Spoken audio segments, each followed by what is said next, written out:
And we have an update on the 3 firefighters that were injured near the Texas and Louisiana state line while traveling to North Carolina for post-Hurricane Helene relief. And KSLA's Tamara Knight spoke with SDFD and has the latest.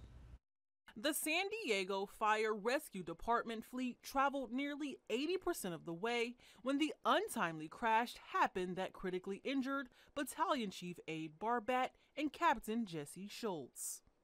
So at the time, they had not stopped any hotels on the way. They had stopped to, fuel up, to get food, to rotate positions on the apparatus as they were driving and having qualified drivers in each one of those positions. The 2 are in critical but stable conditions, and the 3rd, Captain Greg Davies, was released from the hospital yesterday.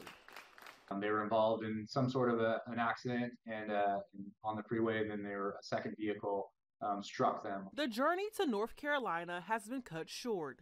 SDFD says they are working to get the remaining 45 firefighters back home to the West Coast. Plans right now is it's same thing. They're going to be packing their equipment. We're working on the actual flights to get them back to San Diego.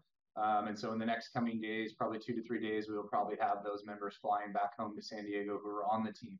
Crew members from supporting agencies in California have volunteered to fly out their crew to drive the cargo left behind back to San Diego. We're working with some of our local agencies here in Southern California to fly out drivers and be able to drive all the equipment back for us. We didn't really want to put any of those personnel back on those apparatus that they drove there, right?